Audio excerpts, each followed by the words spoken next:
मैं प्रोफेसर सविन सिंह अपने geography lecture series में प्रयागराज में आप सभी लोगों का स्वागत करता हूं। आज हम जलवायु विज्ञान में प्रयुक्त शब्दावलियों की व्याख्या जारी रखेंगे। Today I will explain certain terms used in climatology which are very often asked in different competitive examinations in the form of objective type of questions. ये टर्म्स विभिन्न प्रतियोगी परीक्षाओं में ऑब्जेक्टिव टाइप ऑफ प्रश्न के रूप में अक्सर पूछे जाते हैं, अतः आपको इन्हें भली भांति समझना चाहिए ताकि आपको इसका फ़ायदा मिल सके। तो सर्वप्रथम हम बात करते हैं ध्रुवीय प्रकाश की, ऑरोरल लाइट्स की। तो सूर्य के फोटोस्फीयर से उत्पन्न सौर्य ज्वाला और सौर्य पवन के द्वारा अवमुक्त असंख्य आणविक पार्टिकल्स के मिश्रण और उनके पृथ्वी के चुंबकीय ध्रुवीय क्षेत्रों में पहुंचकर प्रकाश उत्पन्न करने को हम ध्रुवीय प्रकाश कहते हैं। यानी फिर से बताते हैं कि ध्रुवीय क्षेत्रों पर सौरिक ज्वाला और सौर्य पवन द्वारा मुक्त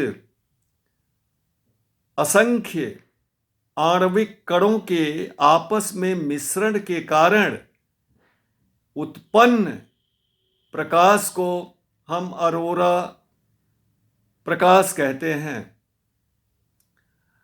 Auroral lights are polar lights which are caused by the mixing of enormous amount of atomic particles released through solar flares and solar winds and reaching the magnetic zone of the earth.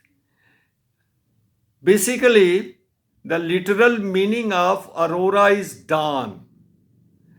Arora का शाब्दिक अर्थ होता है उषा, उषा काल, और ये दो तरह का होता है, उत्तरी ध्रुवीय प्रकाश, दक्षिणी ध्रुवीय प्रकाश। So literally aurora means dawn and the auroral lights are of two types, aurora borealis and aurora australis. Borealis means northern, uttari, and australis means southern, दक्षिणी। अगला टर्म है effective radiation. The outgoing long wave terrestrial radiation is called effective radiation.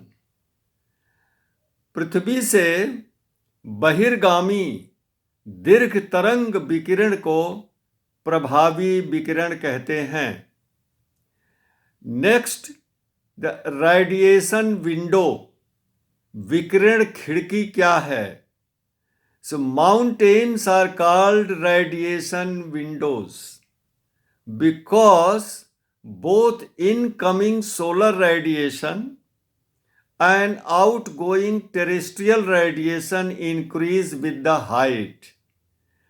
पर्वतों को विकिरण खिड़की इसलिए कहा जाता है कि सूर्य से के प्रवेशी विकिरण और पृथ्वी के बहिर्गामी विकिरण में दोनों में ऊंचाई के साथ वृद्धि होती जाती है। नेक्स्ट इज नेट रेडिएशन, शुद्ध विकिरण। शुद्ध विकिरण क्या होता है? सूर्य से प्राप्त ऊष्मा ऊर्जा और पृथ्वी से विनष्ट ऊष्मा ऊर्जा का जो अंतर होता है उसको हम कहते हैं शुद्ध विकिरण। Net radiation refers to the difference between the heat energy received from the sun and heat energy lost from the earth। अक्सर कुछ लोगों ने हमसे पूछा कि तापमान और सूर्यातप में क्या अंतर होता है। तो बंधुवर, insolation is the heat energy received on the earth surface from the sun। पृथ्वी पर सूर्य से प्राप्त ऊष्मा को हम सूर्यातप कहते हैं। And temperature refers to the measurement of hotness और कोल्डनेस ऑफ ए सब्सटेंस। और किसी भी वस्तु के गर्म होने या शीतल होने के मापन को हम तापमान कहते हैं, जिसे हम थर्मामीटर से नापते हैं। तो ये दोनों में अंतर होता है। Next is dew point, ओशांक।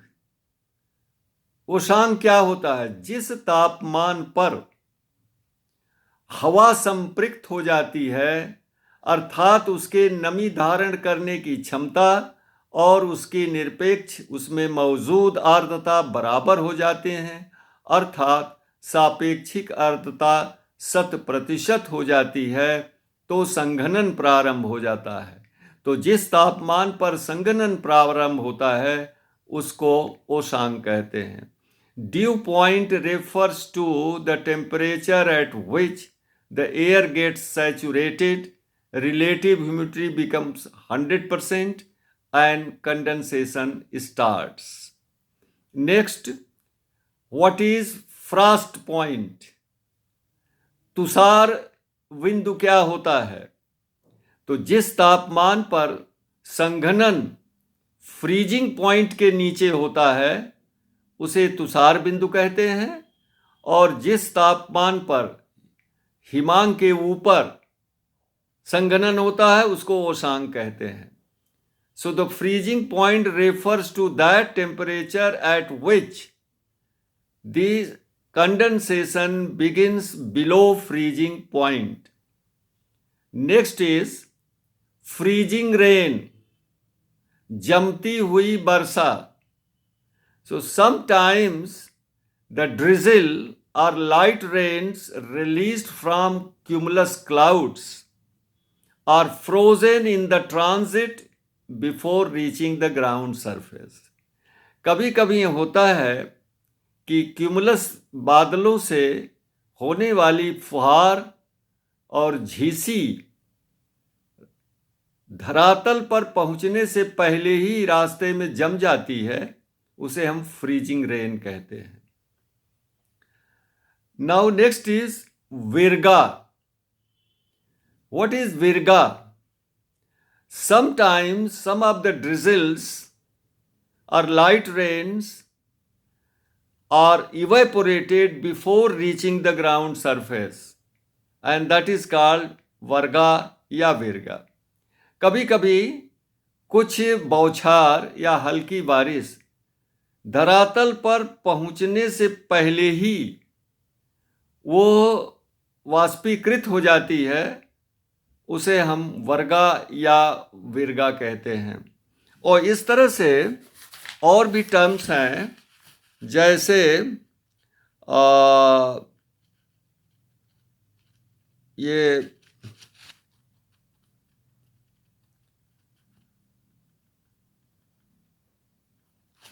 Doctor. Doctor is a local wind that is warm and dry wind in the western part of Sahara Desert। Doctor एक स्थानीय पवन होती है जो कि गर्म और शुष्क होती है और सहारा रेगिस्तान के पश्चिमी भाग में प्रवाहित होती है। इसे डॉक्टर इसलिए कहते हैं कि जब एक गर्म और शुष्क वायु उत्तरी पश्चिमी अफ्रीका के पश्चिमी तटीय भाग में पहुंचती है, खास करके गिनी तट पे, जहाँ का मौसम उमस भरा हुआ होता है, बहुत आर्द्रता होती है, तापमान बहुत अधिक होता है और वह स्वास्थ्य के लिए अहितकर होता, असह्य हो जाता है। जब ये हवा वहाँ पहुँचती है तो वहाँ की नमी को सोख लेती है, क्योंकि ये शुष्क है, इसलिए इसे डॉक्टर कहते हैं। वैसे इसका ज्योग्राफिकल नाम है harmattan. So the doctor is a local wind and the other name of warm and dry wind called harmattan in the western part of Sahara region. It blows from east to west. Why it is called doctor? When this wind reaches the western coast of Africa, mainly Guinea coast, there the weather is very much humid and sultry and it becomes uncomfortable. But the moment this harmattan dry and warm wind reaches there, it absorbs the moisture and the weather becomes pleasant, very good weather for good health. That's why it is called doctor. बस आज इतना ही। प्रयागराज से पहला lecture है। अब धीरे धीरे मैं एक आध दो लेक्चर और बचे हुए हैं, उनको करने के बाद हम जियोमॉर्फोलॉजी शुरू करेंगे। नमस्कार, धन्यवाद।